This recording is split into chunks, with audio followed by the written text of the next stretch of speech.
2005년도에 어떤 줄리스펄 기술과 비슷한 아일랜드라는 영화가 있었습니다. 그래서 뭐 이런 유명한 배우들이 나왔고요. 어떤 사람들이 제작을 하고 감독을 하고 주연이 누군가 하는 것들이 나옵니다. 그래서 이런 것들이 2050년도에 실제로서 나타나기 위해서는 어떤 제작은 어떤 뭐 스펜셜 사이언스 코리아 컨소시엄이라든지 같이 그런 게 돼야 되겠고요. 감독은 그런 것에 대한 그런 회사의 대표이사가 돼야 되겠고, 그 다음에 각본을 쓰는 것은 이런 컨소시엄의 그런 사이언틱 보드 같은, 뭐 제가 이제 한국고등과학연구원이라고 써놨는데요. 그런 어떤 각본사가 있어야겠고, 제작이라는 것은 결국 이런 컨소시엄사의 어떤 CEO가 맡을 수 있고, 결국 주연이라는 것이 여기에 들어가는 각각의 기술, 뭐 주기사고를 대량으로 배양한다, 분할시킨다, 생체를 인식을 한다, 나노 및 정보통신 기술, 이런 것들이 각각의 어떤 연구원, 연구소, 각각의 벤처기업에서 결국은 정부가 그 이전에, 즉 2012년이라면 2012년, 38년 전에 씨를 뿌림으로써 이런 기술들이 주연이 돼서 이런 현상이 나타나도록 이끌어주시는 것이 정부가 각각에 대해서 감독을 하는 역할을 하시는 것은 별로 적절한 모델이 아니라고 생각합니다. 여기까지 말씀드리겠습니다.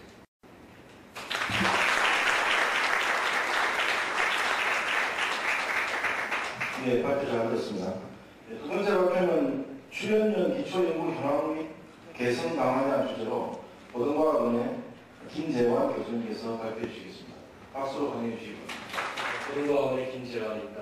조금 전에 발표 마지막 장에 한국고등과학연구원이라고 하는 데가 나왔는데 거기하고 저희 고등과학원하고는 전혀 관계가 없습니다.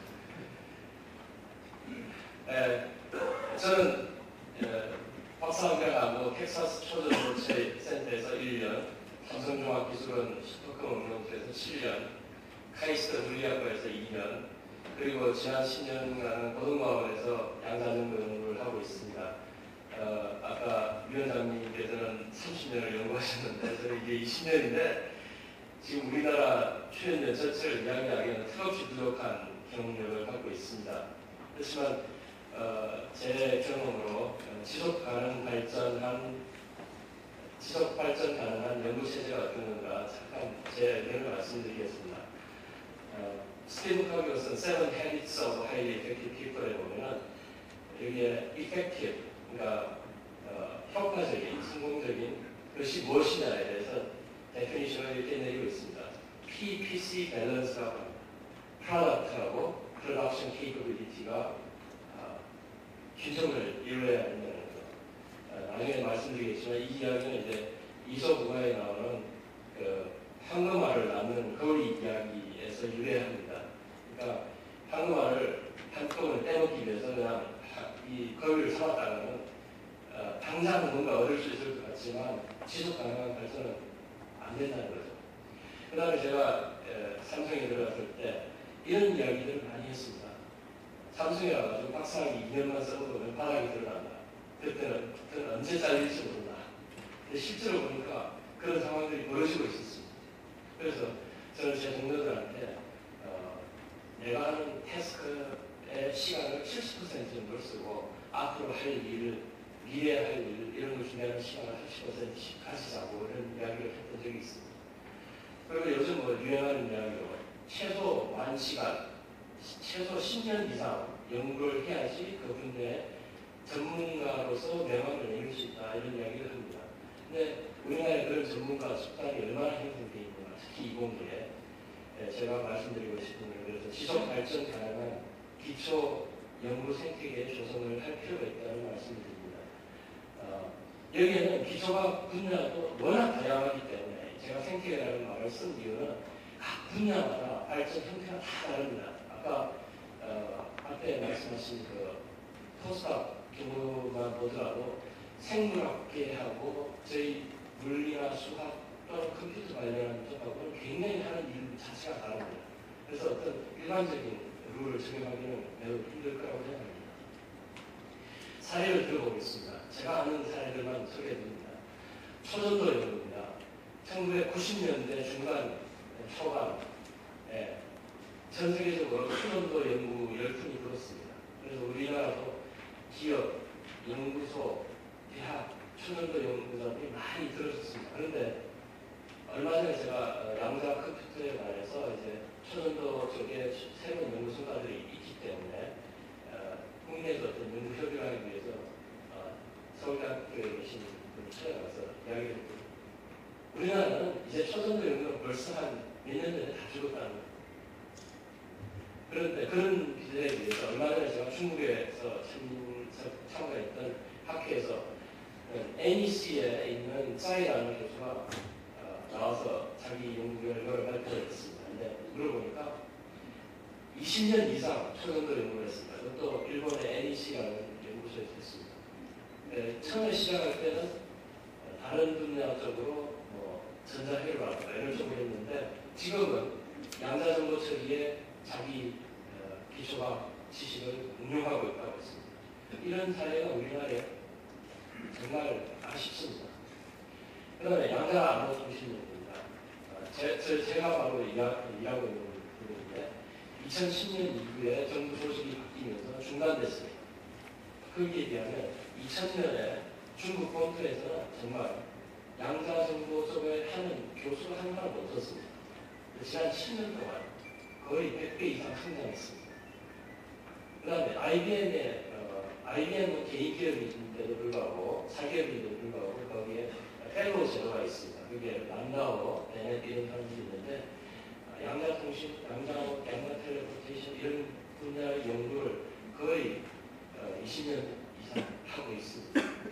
그렇게 가능한 풍토가 뭘까요? 여기에는 이제 지금 우리나라가 지금 란다오라는 IBM 펠로우가 자기 부서에서 일하는 기초과학 연구하는 사람들 기업 경영진으로부터 철저히 보고를 했습니다. 그 다음에 애트리 이야기입니다.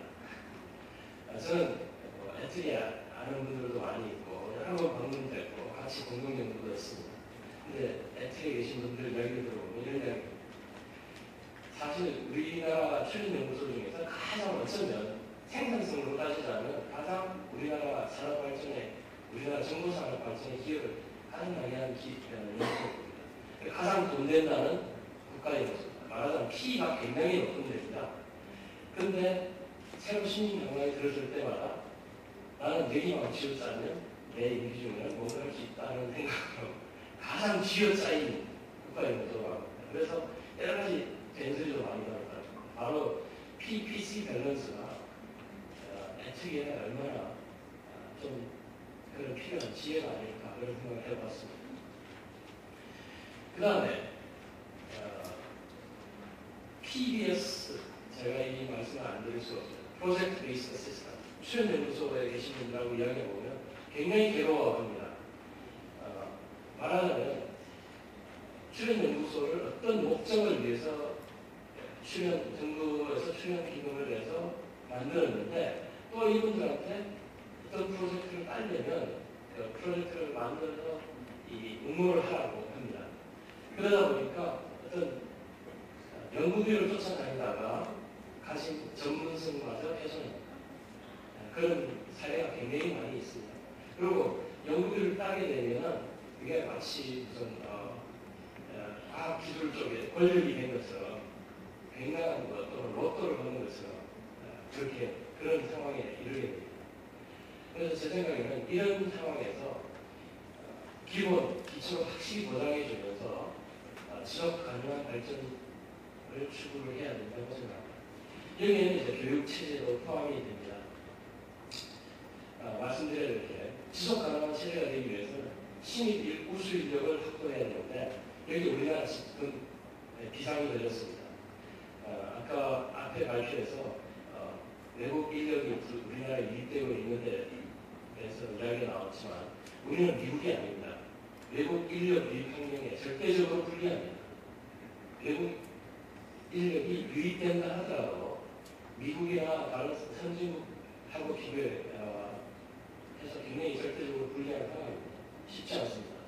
그다음에 국립공대 신입생들의 미적분 실력이 정말 우려할 수준입니다. 국립공대 중에 제가 이야기 들어보니까 반 이상이 미적분을 제대로 하지 않은 채로 대학에 들어온다고 합니다. 그 다음에 모든 공학의 기초라고 할 수 있는 물리 실력, 물리 실력이 지금 대학교 시험 치는데 수능 시험에서 2% 정도밖에 치르지 않는다고 합니다. 거기다가 우리나라 대학 자체의 교육 생산성도 문제가 심각합니다. 그래서 저는 이런 걸 제안하고 싶습니다. 우리나라 이공계 실력의 기초 과목에 대해서는 미적분, 통계, 물리 또는 컴퓨터 프로그래밍 같은데 표준 시험 제도를 이렇게 만들어야 할 필요가 있다고 생각합니다. 제가 왜 말씀을 드리냐면 서울 시내에 있는 어떤 대학 교수님하고 이야기를 했습니다. 그분이 학교에서 프로그래밍을 가르친다고 했습니다. 한 클래스가 170명 된다고 하는데 그 170명 어떻게 가르치십니까? 숙제를 매주 내십니까? 평가를 어떻게 합니까? 말씀드렸더니 종교가 없어서 숙제를 못 낸다고 합니다. 그 다음에 프로그래밍을 하는데 중간고사하고 기말고사로 평가를 한다고 합니다. 그러면 중간고사하고 기말고사로 평가를 하는데 170명이라는 대학 학생들을 평가하기 위해서 사지선다로 시험 문제를 낸다고 했습니다.